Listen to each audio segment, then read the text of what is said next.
ณทางสถานีวิทยุศูนย์การเผยแพร่ธรรมของวัดฝายหินอำเภอเมืองจังหวัดเชียงใหม่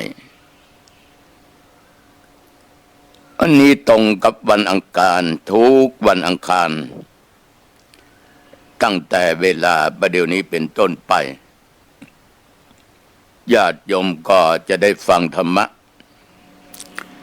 จากอาตมาภาพพระครูอาทรวิสุทธิคุณวัดหนองตองตำบลหนองตองอำเภอหางดงจังหวัดเชียงใหม่ปัจจุบันนี้เป็นเจ้าอาวาสวัดหนองตองเป็นเจ้าคณะอำเภอหางดงพี่น้องญาติโยมทั้งหลายนั่นคือตำแหน่งและหน้าที่คือคนเฮาเนี่ยญาติโยมมันจะต้องรู้จักคำว่าหน้าที่เมื่อรู้จักหน้าที่แล้วตำแหน่งก็จะเกิดขึ้นตำแหน่งนั้นเกิดมาจากอย่างเกิดจากหน้าที่การงานของเฮาที่รับผิดชอบเพราะทุกคนเกิดมาต่างก็มีหน้าที่ของแต่ละบุคคลโยมเป็นพ่อบ้านแม่บ้านโยมเป็นลูกเป็นเต้าโยมก็มีหน้าที่ในการพึงปฏิบัติเราคงจะเคยได้ยินได้ฟังว่าพ่อจายเป็นช้างเท้าหน้าแม่ยิงเป็นช้างเท้าหลังช้างมันมีอยู่4 ขาแต่ละขาโอ้โหเบิ่มใหญ่เลยญาติโยมแต่ขาหน้านี่จะน้อยกว่าขาหลัง สังเกตดูช้างนะช้างพ่อจายนี่เป็นช้างเท้าหน้าแม่ยิงเป็นช้างเท้าหลังขาหน้าทั้ง2 ขาถ้าบ่เดินขาหลังก็ไปบ่ได้บ่ทำตามหน้าที่มันต้องก้าวขวาขาไปซ้ายต้องไปนี้ญาติโยมทั้งหลายเช่นเดียวกันขาหลังนั้นเมื่อขาหน้าก้าวไปข้างเดียวกันต้องยกพร้อมที่จะก้าวขวาไปขวาตั้งหลังก็ไปซ้ายก้าวซ้ายตั้งหลังก็ไปฉะนั้นพระองค์บอกว่าพ่อจายนั้นเป็นผู้นำไปในครอบครัวเป็นช้างเท้าหน้าแต่ที่นี้ญาติโยมถ้าหากว่าขาตั้งหน้ามันบ่ก้าวตั้งหลังมันก็ไปบ่ได้ยุดอยู่แค่นั้นตั้งหลังอยากจะก้าวตั้งหน้าบ่ไปก็ไปบ่ได้ดังที่กล่าวตั้งหน้าก้าวแต่ตั้งหลังบ่ยอมก้าวดึงไว้มันก็ถึงก้าวไปตั้งหน้าบ่ได้ขาหน้าที่ก้าวไปนั้นมันต้องกลับมาที่เก่าที่เดิมฉะนั้นญาติโยมทั้งหลายการเดินของช้างนั้นจะต้องพร้อมกันขาหน้าไปขาหลังติดตามไปแปลว่าซ้ายแปลว่าขวาเรามามองดูหน้าที่แล้วญาติโยมมีความสำคัญกันถึง4 ขาถ้าขาใดขาหนึ่งของช้างป่วยเจ็บมีบาดมีแผลเดินก็บ่สะดวกเดินก็บ่สะดวกขาหน้าก้าวขาหลังก็จะไปแต่ขาหลังมันจะเหลือขาเดียวมันไปได้ลำบากมากเพราะมันป่วยไปได้ก็ไปได้ฉะนั้นญาติโยมท่านผู้ฟังเราอยู่ด้วยกันเป็นสามีภรรยานั้นอย่าให้ไผ่คนใดคนหนึ่งนั้นหรืออย่าให้ตัวเรานั้นต้องอาพาธในที่นี้ไม่ได้หมายถึงการว่า ท ตีนมือเนี่ยยังบ่ได้แต่ว่าในที่นี้นอกจากร่างกายแล้วอวัยวะแล้วถ้าอาพาธการงานหยุดหมดแต่จิตใจอย่างนี้อาพาธใจนั้นญาติโยมจะต้องเข้มแข็งญาติโยมหันก็โยมผู้หญิงโยมผู้ชายบางคนเนี่ยเกิดมาด้วยกำเนิดนั้นแขนบ่มีขาก็ด้วนดังติดดูตามทีวีแขนบ่มีขาบ่มีถึงสองแขนบ่มีถึงสอง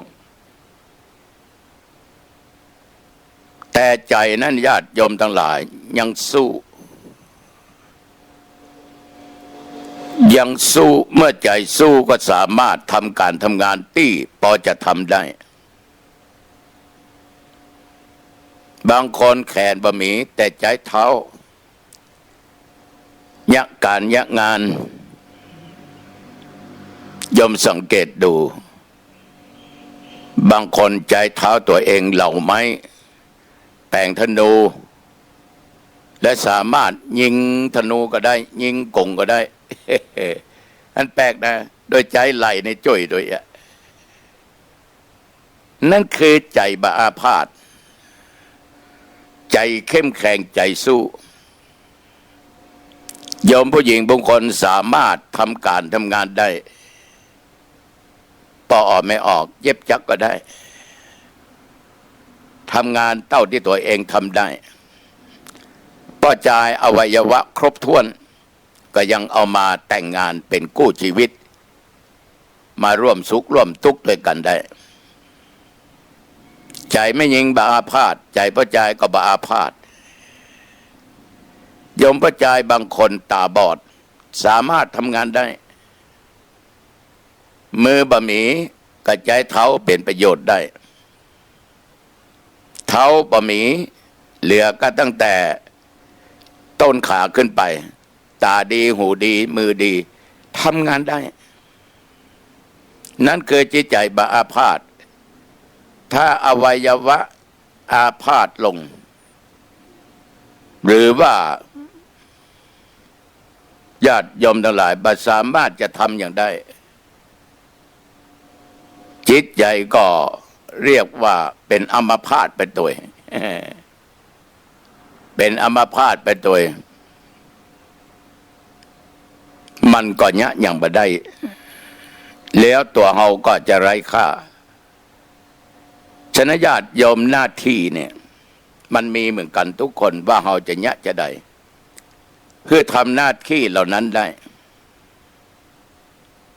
บอกว่าจะเป็นตุเจ้าบอกว่าเป็นสามเณรว่าเป็นญาติโยมทั้งหลายในหมู่บ้านเรามีผู้ใหญ่บ้านตำบลเรามีกำนันเพราะอย่างเราถึงเลือกคนนั้นมาเป็นผู้นำเพราะคนนั้นทำหน้าที่ของตัวเอง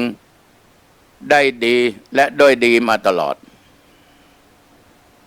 บอกว่าการบ้านการจองของตัวเองเป็นระเบียบเรียบร้อยพี่น้องชาวบ้านมีการมีงานเสียสละเป็นจิตอาสาช่วยเหลืออย่างงานศพนี่โอ้โห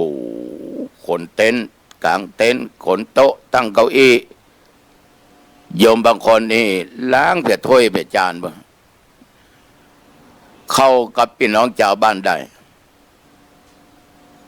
เรียกว่ารู้จักหน้าที่เสียสละความสุขเล็กน้อยของส่วนตัวทำเพื่อส่วนรวมวัดมีการมีงานก็ไปช่วยวัดงานกินงานตานปล่อยหลวงปล่อยน้อยผ้าป่ากาดถินตานต้นเงินต้นทองสลากกับพัดงานสปะบ่ว่าเกิดสร้างงานแปลงทำหน้าที่ในฐานะเป็นอุบาสกได้ดีโยมเมื่อหมู่บ้านนั้นขาดผู้นำมันจะไปรอดไปไหนเพราะสายตาทุกคนมันจะจ้องไปคนที่ปฏิบัติหน้าที่สม่ำเสมอเป็นคนดีมีศีลมีธรรมบ่กดบ่โกงบ่โลภมีแต่เมตตาธรรมมีแต่การอบอ้อมอารีเพื่อแผ่คนอื่นช่วยเหลือสังคมมันจะไปรอดไปไหนประกาศสมัครจะเลือกตั้งผู้ใหญ่บ้านมันต้องเป็นลูกกันละ ชาวบ้านจะเข้าไปขอเองว่าขอให้คุณเนี่ยขอให้เองเนี่ยเป็นผู้ใหญ่บ้านเนี่ยกำเด้อถึงมองมาหันไผ่แล้วนะหันอ้ายคนเดียวฮะหันลุงคนเดียวนะหันคิงคนเดียวนะไปที่ไหนก็มีก็คนขอสดไปวัดตัวเจ้าว่าโยมผู้ใหญ่บ้านบ่มีนะอย่ามาเป็นผู้นำเนอะอาตมาก็มองบาหันไผ่ละที่เสียสละเหมือนกับยมโอ้โหญาติยมไผ่จะมาแข่งแล้วกันนี่เพราะเปอร์เซ็นต์ของชาวบ้านนั้นอยากได้คนที่หัวจักหน้าที่เสียสละบากันเข้าไปขอแล้วเอ่ยชื่อโดยว่าต่อไปผู้ใหญ่บ้านของเขาต้องคนนี้คนชื่อนี้เนี่ยก็ต้องมีไผ่มายื้อแย่งล่ะเลยได้ตำแหน่งคือผู้ใหญ่บ้านหน้าที่การงานหน้าที่มันทำให้เกิดตำแหน่งได้เหมือนครูบาอาจารย์พระสงฆ์องค์เจ้าบางตนได้เป็นเจ้าวาดบางตนได้เป็นเจ้าคณะตำบลบางตนได้เป็นเจ้าหน้าอำเภอเป็นจังหวัดเอาแค่นี้ท่านปฏิบัติหน้าที่ของมาด้วยดีตลอดมีหลายวัดในฐานะที่อาตมาภาพเป็นเจ้าคณะอำเภอเจ้าคณะผู้ปกครองบางวัดขาดเจ้าอาวาสตายหรือเจ้าวาดซิกลาสิกขาบทออกไปบ่มีภัยที่มาสืบแทนเจ้าบ้านเจ้าจองก็จะต้องมาปรึกษาเจ้าหน้าตำบลและปรึกษาอาตมาภาพว่าหลวงพ่อเราจะเอาไผ่มาเป็นรักษาการเจ้าวาดดีฮะแล้ววัดมีตู้กี่ตนล่ะมี2 ตนนะหลวงพ่อและโยมก็หันเป็นใหญ่โอ้ตุชื่อนี้นะหลวงพ่อการงานวัดมีเนี่ยแกหูจักหน้าที่ถึงวันวัดมดใส่สะอาดถ้วยจอนกะละมังถังเปเป็นระเบียบเรียบร้อยบอกว่าการก็สร้างห้างแปลงไปในวัดแกจะช่วยตู้หลวงตนที่ตายแกจะทำทุกสิ่งทุกอย่างแล้วก็เทศก็เก่งสวดก็ดีอัธยาศัยก็ดีอู้จาก็ม่วนผมขอเจ้าบ้านคณะกรรมการเนี่ยเขาได้ตู้ตัวเนี้ยขึ้นมาเป็นตู้หลวงโหแล่มโตนเนาะอายุเปิ้นแก่แล้วตัวนี้มันใช่ว่าอันนั้นเปิ้นก็สมถะได้หลวงพ่อแต่เปิ้นก็เฉยๆนะเข้าไปวัดมาได้เปิ้นก็อยู่ในห้องเปิ้นเหลียไปรับจานเนี่ยก็เปิ้นก็บ่ค่อยสังคมกับไผเด้ออู้จาก็บ่ค่อยเก่งนิมนต์ไปงานนั้นงานนี้เปิ้นก็บ่ค่อยไปเปิ้นก็อยู่ตามของเปิ้นนะไม่ใช่เปิ้นบ่ดีนะตู้หลวงเปิ้นดีแต่ถ้าจะมาบริหารเนี่ยมันไปบ่ได้เอาละปัญหาเกิดขึ้นตนนั้นอายุแก่พรรษานักตนที่ญาติโยมจะเอาอายุหนุ่มน้อยพรรษาก็น้อยกว่าก็ไปเปรียบเทียบถึงหน้าที่ก็เลยบอกว่าญาติโยมถ้าอยากได้ตุตนใดนั้นเซ็นชื่อมาเลยศรัทธามี100 หลังคาเซ็นมาได้ถึง100 หลังคาซ้ำยิ่งดีเขาจะวัดดูว่าความต้องการความศรัทธาของชาวบ้านจะเอาอย่างไรผลปรากฏว่าเอาตัวเจ้าหนุ่ม ก็จะเป็นต้องง้องตัวเจ้าตนแก่ๆมาอู้นะให้ฟังเป็นว่าใหญ่เอาไปตักหลวงพ่อผมถึงบ่ต้องการสิ่งเหล่านี้ผมบ่อยากจะเป็นทุกข์โอ้ดีแล้วท่านปฏิบัติทำไปเนอะเนี่ยญาติโยมทั้งหลายคนเอาทุกวันเนี่ยจะเป็นผู้นำจะมีตำแหน่งนั่นน่ะมันต้องเป็นคนที่ปฏิบัติหน้าที่ของตัวเองด้วยดีตลอดมาเป็นคนที่เสียสละเปลี่ยนแก่ตัวบ่มีความมัวหมองบ่มีความเสียเรียกว่าไม่ทุจริตต่อหน้าที่ถ้าเป็นคนขี้โลภขี้โกงบ่มีศีลมีธรรมใจดำอำมหิตขี้ลักขี้โจกโกงเปิ้นแก เจ้าชู้อย่าขี้จุขี้หลอกด่าคนนั้นติสินนินทาคนนี้เมาเหล้าบะลองต้องแต่งไผจะไปเอาจะเงินไปแจกไปจ่ายเท่าใดไปถึงมาเอาแต่ยุคปัจจุบันเนี่ยญาติโยมลงในวัตถุกว่าคนที่ดีเขาสังเกตได้เลือกตั้งผู้ใหญ่บ้านเนี่ยเคยอู้หลายเตือหมู่บ้านมี200 หลังคาเรือนเนี่ยคนสมัครไป4-5 คนป่อมันชื่ออย่างแม่มันชื่ออย่างมันเป็นลูกชายไปเป็นลูกไปไผเมียมันชื่ออย่างลูกมีกี่คนมันเป็นคนอย่างใดก็หูมัดขึ้นป้ายไว้ทุกตรอกทุกซอยเบอร์1นายนั้นเบอร์2นายนี้เบอร์3 4 5คนนั้นคนนี้ลดเสียงนี้เข้าซอยออกซอยมันไอ้อย่างกันญาติโยมเอาเข้าญาติโยมเอาเงินเอาทองมาแจกมาจ่ายกันคนนั้นเต้าอันคนนี้เต้าอีญาติโยมเลยเอาวัตถุบ่ได้เอาบุคคลที่หูจักหน้าที่ไผเงินนักก็ได้กานักไผเงินน้อยเพิ่นก็กาเงินน้อยแล้วก็เล่นการพนันกันเนี่ยเอาหน้าที่นั้นรู้หมดหน้าที่ของประชาชนประชาธิปไตยนั้นบ่ได้ใจมันถูกต้องเงินบ่มากาบ่เป็นเนี่ยมันในอย่างกันญาติโยมท่านผู้ฟังในที่สุดได้คนที่บ่รู้จักหน้าที่ไปเป็นผู้นำบ่มีศีลบ่มีธรรมไปเป็นผู้นำเหมือนเข้าเดือดร้อนกินแหนงเงาโหอย่างนี้บักกะโหอย่างนี้ไปยกมือกินแหนงเงาซึ่งยังเพื่อโหคิงน้ำปิงพอแห้งเนี่ยก่อนนอนถึงวันเนี่ยมันก็แปลกเนี่ยเหมือนนานจะมีการเลือกตั้งละจะมีการเลือกตั้งจนคนที่จะลงสมัครนะอู้ว่าโอ้ตุลุมต้องไปออกหาเสียงต้องไปที่ไหนก็ได้ใกล้พูดมากับผือกำเดียวนะ5-6 พันคะแนนมันถึงได้เป็นละจ่ายกำเดียวนะเอาเข้าลำปามเหววัดปุ่นขอตุเจ้าช่วยกำเนอตุลุงช่วยกำเนอนะครับถ้าได้เป็นแล้วจะบ่ลืมวัดลืมว่าหายแซบสาธุชนญาติโยมคนบ่ฮู้จักหน้าที่ในทางที่ดียังบัดตันเป็นเตื้อทุจริตแล้วผิดศีลผิดธรรมแล้วญาติโยมเอามาเป็นผู้นำได้อย่างใดนะคนเอาเสียไปต้องได้คืนเสียไปต้องได้คืน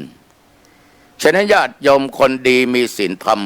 หูจักหน้าที่ของตัวเองมันจะมีตำแหน่งมาเพราะทุกคนจะมองหันจะมองหูว่าตัวเนี้ยชาวบ้านคนเนี้ยสมควรจะเป็นผู้นำสมควรจะเป็นผู้นำในหมู่บ้านก็เลยยกตำแหน่งผู้ใหญ่บ้านยังทำในหน้าที่ของตัวเองอย่างถูกต้องทุกคนต้องการอยากให้เป็นกำนันดูแลคนถึงตำบลเพราะผลงานประจักษ์แก่สายตาเป็นคนซื่อสัตย์ตรงไปตรงมาบ่โลภบ่โกงอย่างงานใดบ่เคยขาดถ้าบ่เจ็บถ้าบ่เป็นบ่ป่วยอย่างไปหมดแต่ยุคปัจจุบันมันไปอย่างอันนะผู้ใหญ่บ้าน10ผู้ใหญ่บ้านเป็นเลือกกันถ้าประชาชนเลือกเมื่อใดเนี่ยเมื่ออันจะได้ประชาธิปไตยแต่บ่แน่ถ้าบ่ได้กูบักกาญาติโยมทั้งหลายผู้ใหญ่บ้าน10 หมู่บ้านเอามาเข้าตัวเองอย่างสัก5-6ตึงตัวเองได้เป็นละ6ตึงตัวเองได้เป็นละเอามา5มันเหลือ4 โล5ตึงตัวเองจะลงผู้ใหญ่กำนันมันก็ได้เป็นขนาดชนกลุ่มน้อยนะ มีแค่10 คนในญาติโยมทั้งหลายยังเลือกกันสั่นกันเนี่ยยังได้บุคลากรที่บดีมาบริหารแต่บางคนเปิ้นดีนะเปิ้นเอากันในหมู่เปิ้นเลือกเอาแก่คนเนี้ยเอาแก่คนเนี้ยบ่เอาสตางค์พอเสียสละการงาน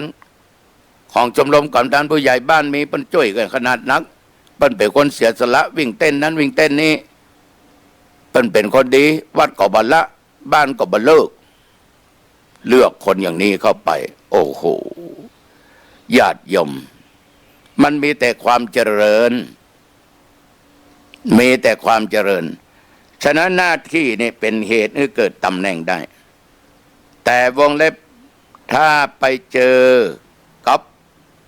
บุคคลที่คิดว่าเงินไม่มากาไม่เป็นนั่นน่ะอันนี้เรียบร้อยโยมลองพอ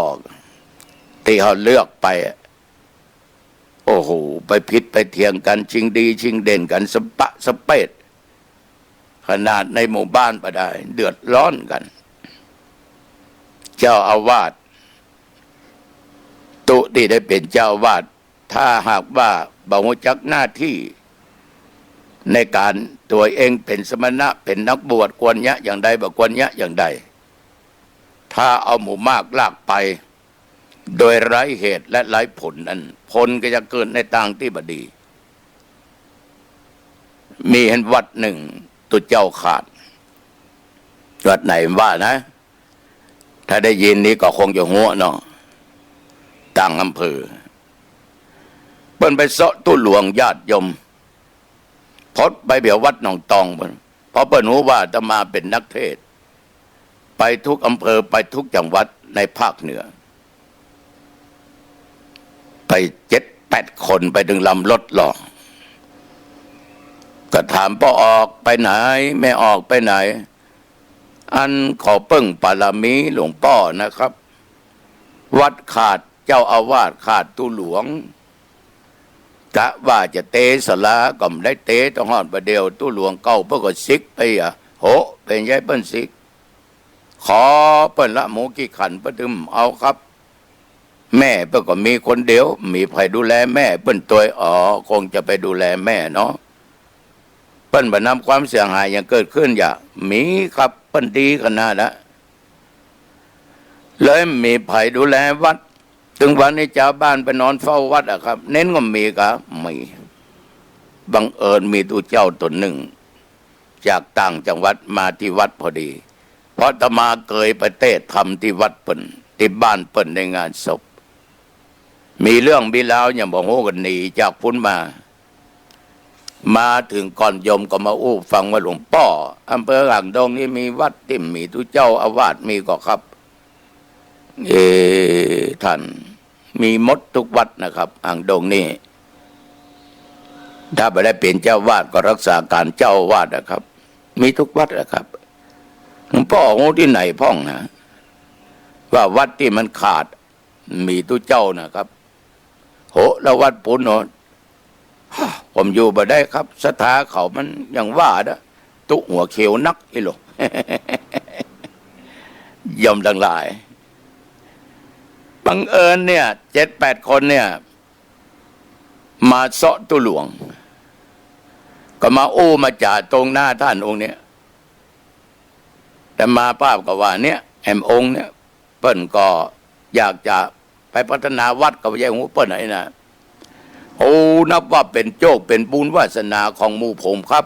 ท่านมาจากไหนมันก็อู้ฟังข้อบุญแต่ได้มาพบมาปะครับขอนิมนต์ท่านนี่นะครับไปเป็นเจ้าวาดเพราะว่าจะเตะศาลาครับ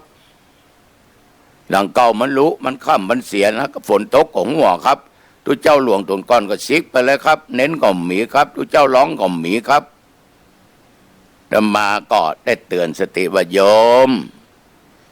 ยังบ่หูจักอุปนิสัยท่านดีจะเอาล่ะโอ้หน้าบุญแล้วครับไปเอาครับหลวงพ่อแล้วท่านว่าใหญ่สตาไปเหยาท่านไปอยู่วัดนะมันก็นับว่าเป็นบุญวาสนาละหลวงพ่อที่ไม่ได้สร้างร่วมกันมาผมร่างจะมาได้ช่วยเปิ้นพัฒนาวัดก็สร้างห้างแผงแน่นะครับศรัทธาตั้งใจเอาแน่นะ ครับเอาลวดไปวันนี้มันได้วะหาโลเขาได้ขนาดเขาก็เตือนว่าต้องระวังนะเพราะใจอาตมาคิดอยู่ในใจตลอดว่าตุตนใดที่มาเสาะวัดแล้วจะไปเป็นเจ้าวาดเนี่ยนะอันที่มันบริสุทธิ์จริงๆบ่เกิน20%อีก80 กว่าเปอร์เซ็นต์นั่นน่ะโอ้มันเป็นตุเจ้าเสาะแสวงหาลาภสักการะยิ่งวัดใดมีการกึศการสร้างบันนึงจะเอาฮะนะอันนี้สมอู้ว่าจะเตสลามันชอบขนาดอะเตือนสติญาติโยมก็บอกฟังอย่าเอาไปวันนี้แต่มาด้านว่าใหญ่เพื่อนอย่าเอาไปวันนี้ละครับแล้วแต่ศรัทธาเด้อครับผมล่างจะได้ไปอยู่กับเปิ้นพัฒนาช่วยเปิ้นแน่นะญาติโยมแน่ครับเอาตกลงธรรมาก็ไม่ใช่ผู้ปกครองเปิ้นประชาธรรมาก็ไม่จะได้เป็นเซ็นอย่างตัวเดียวธรรมาก็บ่มีเปิ้นมาถามเปิ้นมาพักไม่ได้ไปศรัทธาก็ได้ก็ไปอยู่วัดนั้นญาติโยมโอ้โหป่าจมน้ำใหม่ถ้าถามตุเจ้าอยู่ใกล้เคียงโพดรบเตสลากันคนนั้นของฮับเสาฮับคือฮับแผงฮับสปะสเปดช่วยกันเงินเก่าไม่หยุดแสนปลายกูหอมมึงหอมได้เป็น4-5 แสนพัฒนาส่งเข้าสาจังหันนี่โพดอาหารการกินเหลือเฟือเพราะอยู่ตนเดียวญาติโยมบรรยากาศยังงานก็ได้กินตัวเพื่อแปรกันไปโดยทุกคนก็ยกนิ้วว่าโอ้วัดเอานี่น่าบุญโชคดีได้ท่านองค์นี้มาช่วยพัฒนาก็ยังว่าในใจคนเฮาก็บ่ฮู้เนาะมีพระป่ามาตอดมีกฐินมาตอดเขาสร้างศาลาล่างสร้างขึ้นละจะขึ้นหลังคาละญาติโยมมาตอดพระป่าได้เงินอยู่100,000 กว่าติงโหมจะอย่างเขามาอู้ฟังมะลุนมอบมือกรรมการจัดการบดปฏิบัติยุบประกรรมจะต้องจะตางหลวงพ่อดียินดีกับญาติกับโยมนะยินดีกับศรัทธาด้วยนะครับเปิ้นดีได้แต่ผมก็ถึงบัลละบัดทิ้งเปิ้นตอดกฐินได้เงิน300,000 ปลายก็หูข่าวละเอาเปิ้นมาบอกหายแซบตึงยอดกฐินตึงตุเจ้าของผ่านพิสังเกตนะครับเงิน300,000เนี่ยเปิ้นว่าเก็บไว้นี่ก่อนเดี๋ยวจะไปฝากธนาคารก็ไว้ใจครับเชื่อใจหายแซบตึงตุเจ้าตึง300,000 ปลายโหหายไปนั่นใดพอออกเปิ้นเอาไปฝากธนาคารก็เปิ้นยังพอออกว่าดีที่สุดละเขาก็บอกหูแต่หลวงพ่อแต่มันมาเป็นกรรมเป็นเว้นอย่างหูกับศรัทธาชาวบ้านเอาล่ะถ้านึกเป็นกรรมเป็นเว้นก็เป็นเว้นเป็นกรรมนะพอออกไม่ออกหลวงพ่อหูก็ครับว่าเปิ้นไปอยู่ไหนโอ้ยโยมตมาจะไปหูได้ยังไงตมาอยู่เพียงหนองตองขนาดโยมอยู่ใกล้ยังมาหูมันไปได้กี่วันละได้วัน2 วันนะครับ หลวงพ่อแจ้งไปแจ้งก็ไปส่งเข้าสาจังหันห้องหาท่านก็มีเสียงคานเสียงรับเสียงตอบพ่อประตูห้องนอนก็ปิดประตูกุฏิก็ปิดผมเขาก็นึกว่าเปิ้นไปธุระรอโอกาสก็บหันเปิ้นมาโทรศัพท์เปิ้นก็ปิดเดี๋ยวพ่อครับถ้าหูเปิ้นไปอยู่ที่ไหนขอบอกกับผมกันครับจะเงี้ยอย่างจะแจ้งความอะไรมันยับมันนะโอ้มันเจ็บขนาดอะจะมาเตือนสติยมเมื่อครั้งแรกแหละยมก็บอกฟังเนี่ยก็ผมก็นึกว่ามันเป็นบุญญาบารมีเป็นบุญวาสนาล่างได้มาพบมาปะล่างได้เปิ้นไปเนี่ยญาติยมหันหน้าอันตัวแต่บ่หันใจคนบางคนมันทำหน้าที่ในทางทุจริตมันมีความโลภอยู่ในจิตในใจมันรอจังหวะคนอย่างนี้ไปเป็นผู้นำที่ไหนก็ทึมได้เป็นเจ้าวาดที่ไหนก็ทึมได้ญาติโยมพุทธศาสนิกชนฉะนั้นสิ่งเหล่านี้หน้าที่นี้เป็นสิ่งสำคัญที่สุดผ ผัวมีหน้าที่อย่างใดเมียมีหน้าที่อย่างใดจางเท่าหน้าจางเท่าหลังนั้นถ้าสี่ขาไปคัดแย้งกันไปที่ไหนถึงบ่รอดก้าวถึงบ่ได้มีแต่ความหายนะจะเกิดขึ้นหรือมันต่างคนต่างก้าวไม่ยิงเข้าบอลเนี่ยปัจจัยเข้าบาร์เข้าคลับเอียกินเอียงเอียวเล่นเล่นแม่ยิงเล่นไพ่ตองไพ่ไม้เอียหรือว่าไปเล่นการพนันที่ห้านที่นี่โอ้โหก้าวผิดถ้าอย่างนี้ความเจริญงอกงามบ่ได้ญาติโยมแล้วไผจะมาเชื่อขนาดอยู่ด้วยกันสองคนยังไว้ใจกันละเป็นพ่อบ้านก็ได้ชื่อว่าเป็นพ่อบ้านที่บดีเป็นแม่บ้านก็ได้ชื่อว่าเป็นแม่บ้านที่บดีเพราะทำงานผิดหน้าที่เล่นแอวกินสาธุชนและลูกเต้าจะเป็นยังไงลองกึศดูดีๆธรรมาภาพเป็นทุเจ้านอกจากหน้าที่อื่นธรรมาภาพมีหน้าที่เผยแผ่ธรรมะธรรมาได้ได้จ่าญาติโยมฟังแล้วว่าเผยแผ่ธรรมะมาได้50 กว่าปีออกวิทยุได้51 ปีสถานีวิทยุกระจายเสียงแห่งประเทศไทยจังหวัดเชียงใหม่เนี่ยจัดรายการสดเกี่ยวง่ายแล้วต้องนั่งรถโดยสารไปติดจังขานไปสถานีวิทยุพอต้องออกรายการ10 โมงเทศเพียงแต่30 นาทีแต่มาต้องขึ้นล่องแต่ว่าสัปดาห์หนึ่งมี7 วันแต่ก่อนเป็นวันพัดแต่มาก็ไปออกรายการสดครั้งแรกเจ้าหน้าที่เป็นก่อเช็คดูว่าเราจะอย่างใดป้องจะบรรยายทำอย่างใดป้องต่อมาเปิ้นก็ไว้วางใจพระธรรมาก็ทำหน้าที่ของตัวเองอย่างถูกต้องในฐานะเป็นองค์ธรรมกถึกนักเผยแพร่ธรรมอย่างทุกวันนี้ญาติโยมนิมนต์ไปเทศในก็เทศแต่ว่ากิจการงานนิมนต์ต่างๆคืนกันหมดเลื่อนกันหมดตั้งโคโรนาหรือโควิดเนี่ยคืนนิมนต์หมดเป็น20 กว่าแห่งแต่ว่าบางที่ก็ยังบานิมนต์ประเทศอยู่เปิ้นก็ป้องกันตัวใส่หน้ากากอนามัยกันหมดจัดเก้าอี้ห่างกันพอสมควรทุกเจ้าก็ห่างสตาก็ห่างตุก็เทศได้สบายญาติโยมถ้าเฮารู้จักกฎระเบียบวินัยนะปฏิบัติกันอย่างถูกต้องมันไม่มีปัญหาข้าวต้มแบบถ้าเลี้ยงกันนะถ้ามีขนมสตางค์นักก็ซื้อแจกกันไป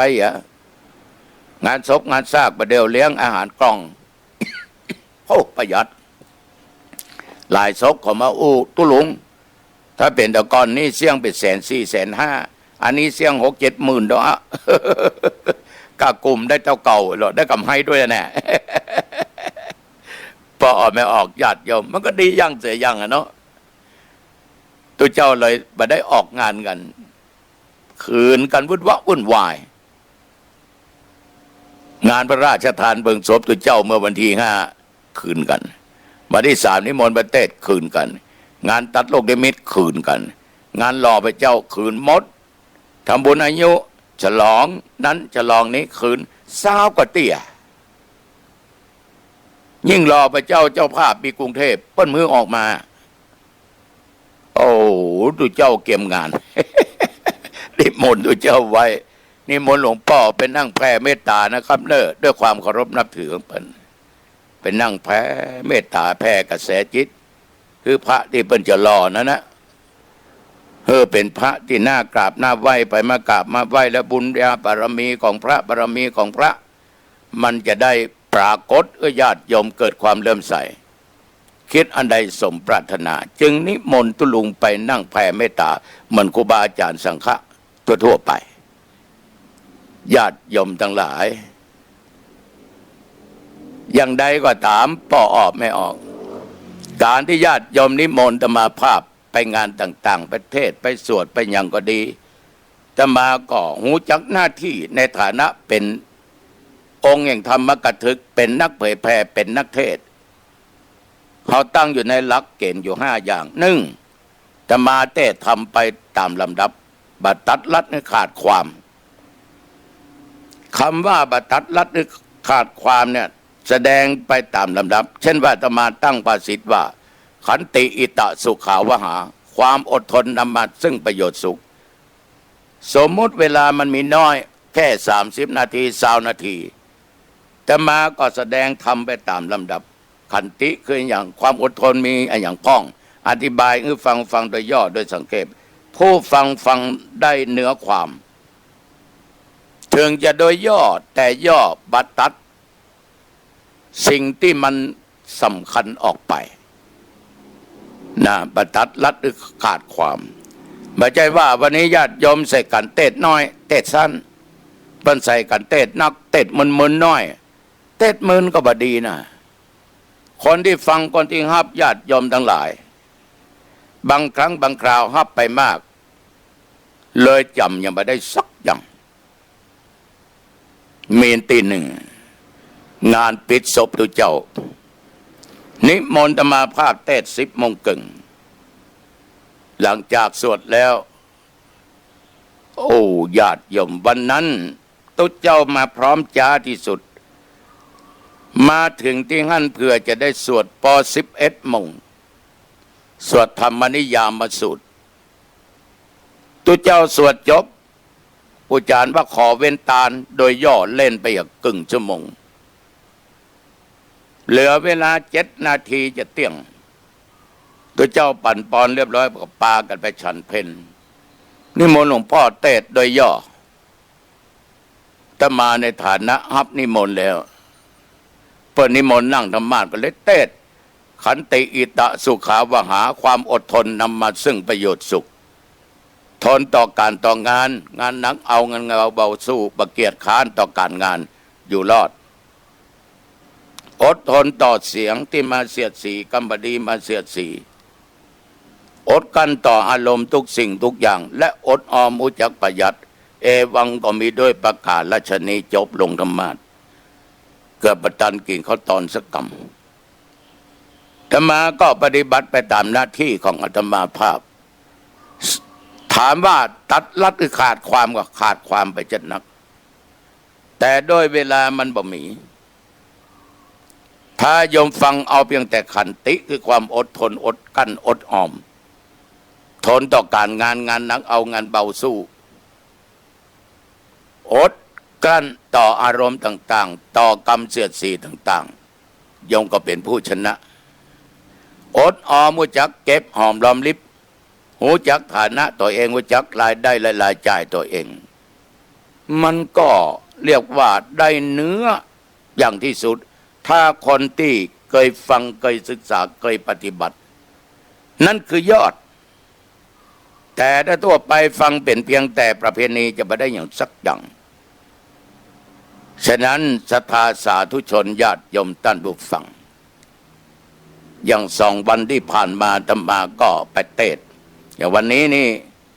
บรรณาการนี้ก็ไปเทศงานศพลูกศิษย์ลูกหาเนี่ยป่อเพิ่นตายก็ไปช่วยเพิ่นเนี่ยมันบักไก่เพราะเพิ่นมีเคอร์ฟิวบ่คือเกิน10 โมงเนาะก็เลยเทศเนี่ยบอกว่า7 โมงครึ่งเทศเนอะ8 โมงปลายตุลุงจะปิกละเนี่ยประเดี๋ยวนี้ถ้าเทศจบแล้วปิกไปวัดละและตะวันนี่ก็เทศ2 ตีนั่นก็ป่อของลูกศิษย์ลูกหาที่ไปเคยบวชอยู่วัดอยู่ว่าและอีกที่หนึ่งมันบักไก่กันห่างกันประมาณ2 กิโลปลายเทศนั้น7 โมงครึ่ง8 โมงปลายน้อยก็วิ่งไปเทศที่หนึ่ง9 โมงปลายจบวิ่งมาที่วัดมาถึงวัดยังมาถึง10 โมงตัวเทศ2 ตีสบายมากเนาะญาติโยมจะนิมนต์ไปแต่มาก็ไปนะแต่ขอเทศเจ้าน้อยบ่เกิน2 ทุ่ม3 ทุ่มต้องเรียบร้อยเพื่อกลับอีกบ่เกิน40-50 นาทีถ้าในเมืองโดยสะเก็ดสันทรายสังกำแพงหมดนี่นะแม่ริมอย่างวันนี้วิ่งรถเพราะเคยไปมาแล้วมันบ่เกิน1 ชั่วโมง ถ้าญาติโยมนิมนต์ไปอาตมา แล้วอาตมาจะแสดงธรรมโดยบัตัดลัดนึกความขาดความ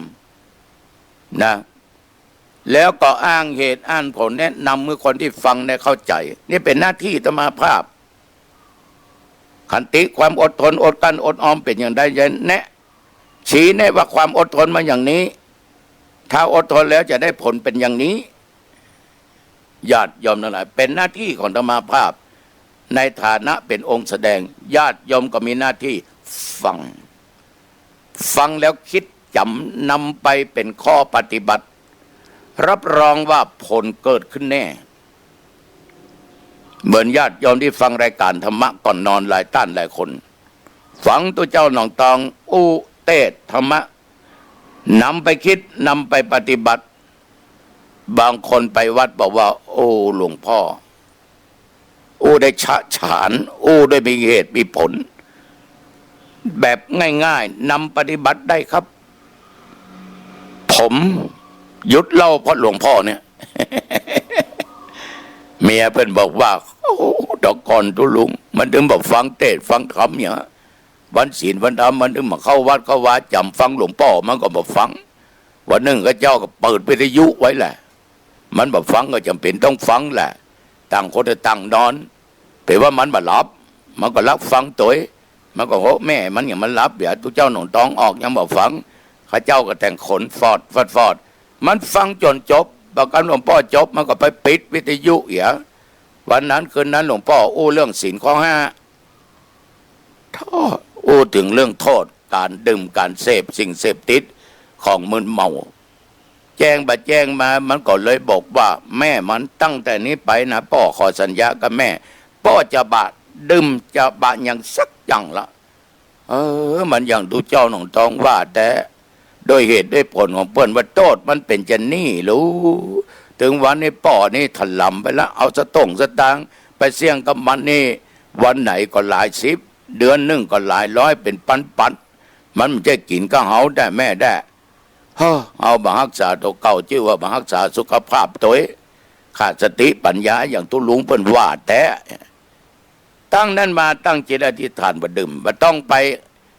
รักษาตัวบำบัดที่ไหนโยมบำบัดที่ตัวเองนั่นนะธรรมโอสถน่ะดีที่สุด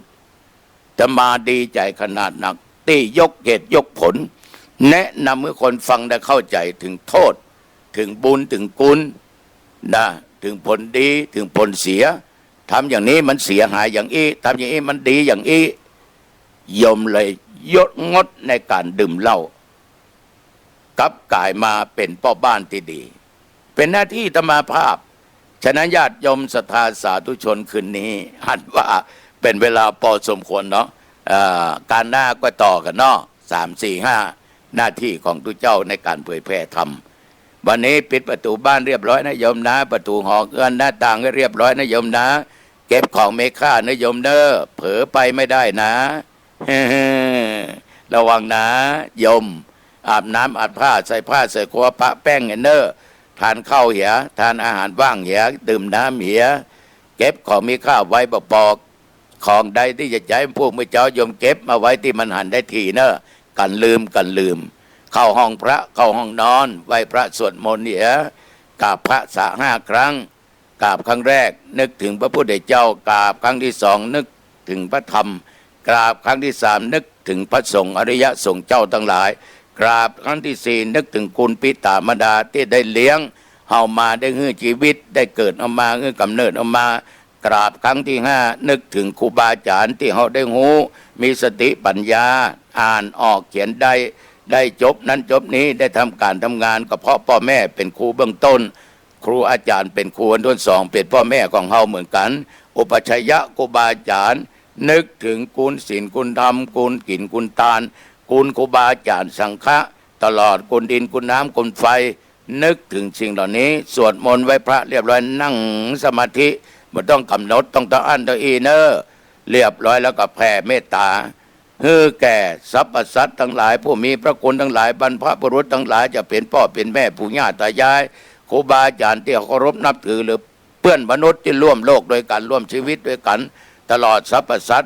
ว์ที่มีตีนบ่มีตีนมีปีกมีปีก สัตว์หลายตีน2 ตีน4 ตีนหรือว่าหลายตีนก็ตามสัตว์บกสัตว์น้ำสัตว์บินบนหนอากาศแผ่เมตตาทั้งหมดและจะไปลืมแผ่เมตตาแก่ตัวเองเนอะตลอดเทพุทธเทวดาที่รักษาตนตัวญาติโยมนะข้าพเจ้าเกิดมาชาตินี้ชาติไหนชาติใดอันว่าความทุกข์ความยากความอดความกั้นความอยากจะได้เกิดมีแก่ข้าพเจ้าแผ่เมตตาเสร็จเรียบร้อยสรุปศีล 5บฆ่าสัตว์บลักทรัพย์บประพฤติผิดในกามบมุสาบดาบติสินนินทาว่ากล่าวไปบยุยงยุแย่บดื่มของมึนเมาสิ่งเสพติดทุกชนิดวันนี้ใสสะอาดบริสุทธิ์ทุกข้อขอญาติโยมรับเป็นสุขตื่นขึ้นมาเป็นสุขนะโยมนะอายุวันโนสุขังพลังพบกันใหม่อังคารหน้าเจริญพร